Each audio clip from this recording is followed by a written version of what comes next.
إن الحمد لله نحمده ونستعينه ونستهديه ونتوكل عليه ونعوذ بالله من شرور أنفسنا ومن سيئات أعمالنا من يهده الله فلا مضل له ومن يضلل فلا هادي له ونشهد أن لا إله إلا الله ونشهد أن محمدا عبده ورسوله يا عباد الله إن الله أوصانا في كتابه بتقواه فإنه قال بعد أن أقول أعوذ بالله من الشيطان الرجيم يا أيها الذين آمنوا اتقوا الله حق تقاته ولا تموتن إلا وأنتم مسلمون أما بعد.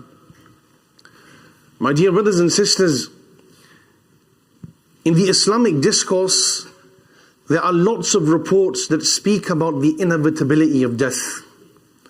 Allah subhanahu wa ta'ala in many verses reminds us again and again to remember death often. And there are many prophetic reports that teach us to be of those who mention death within social gatherings, lest our hearts become overly attached to this world and its adornments. But there's an element of death that's not spoken of enough. And that's the testimony that it provides to the way in which a person lives his life. The way a person lives, he will die. And recently, the news of the execution of our brother Marcellus Williams has become widely circulated in mainstream media. Marcellus Williams was born and bred in America. And in 2001, he was sentenced and tried to 23 years in prison on death row for an alleged murder that the attorney, the prosecution, and the solicitors themselves were not able to tie with forensic evidence. And he spent 23 years of his life, over 2 decades, in prison for something that he was completely innocent of. And the reason why I'm speaking of the life of this particular individual was because his death was a testimony to the type of life that he lived.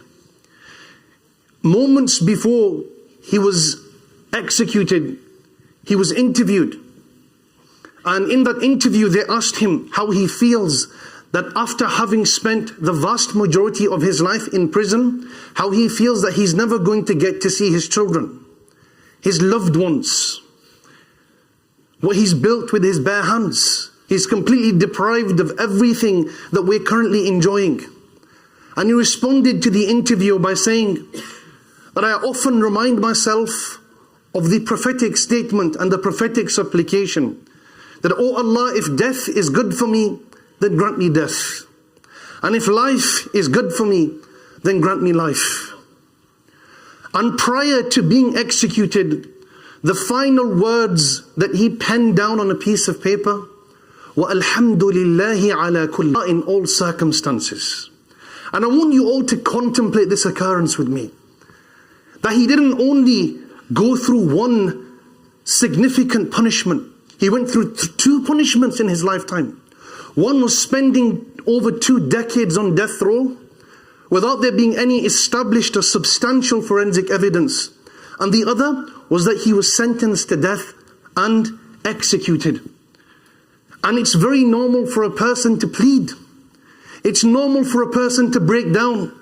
It's normal for a person to find any excuse to try to convince the opposition to cancel the execution. But in a calculated manner, he praised Allah in the face of this calamity. And it's this composed response that teaches us the nature of this man, Marcellus Williams, rahimahullah ta'ala. And today I'm going to draw some lessons, because the life of this man and the time he spent in prison is a rich source of inspiration for us Muslims. And there are a host of lessons that we can draw from his life. The first thing we learn is the pursuit for a righteous end. This man went into prison being a disbeliever in Islam. he showed no leanings towards this faith of al-Islam. And who would have thought that he would find the radiating light of al-Islam in the darkest places upon the earth? This is where he found Islam. And not only did he start to practice Islam and follow the divine injunctions, he also gradually became a formal student of Islam and became an imam within his prison facility. And he was referred to by the prisoners who he was guiding and taking to the right path as Khalifah, as Khalifah Daniels, a leader. He was a leader to people within prison, because not only did his life change, he also caused the change of the lives of other people. He left a tremendous legacy. Many accepted Islam due to him within prison, and many left behind a life that was full of vice. One thing he pursued very rigorously was a righteous end. And there are many ahadith that point towards the encouragement of the Prophet, peace be upon him, for Muslims to strive to live a satisfying life. For Muslims to always try to end their life in the best way possible. And Allah subhanahu wa ta'ala, He says in the Quran, and it's a verse that we recite every single week, Ya ayyuha alladhina amanu ittaqullaha haqqa tuqatih wa la tamutunna illa wa antum muslimun. That all you who believe, fear Allah the way He deserves to be feared. And we should die. Because it's not about how we live, it's how our life comes. أول من يدعى إلى الجنة الحمادون الذين يحمدون الله على السراء والضراء. That the first of those that will be called to enter paradise on the day of judgment are the Hammadun, those who praise Allah during times of difficulty and ease. Allahu Akbar. This man uttered the very words that qualify him to be of those who will be called to paradise first among all of creation. That's the type of ending that he gained, a righteous end. And in the hustle and bustle of day-to-day life, let alone contemplating the occurrence of death, how often do we think about the way we're going to leave this world? Because not everybody leaves this world the way they spend their time in this world.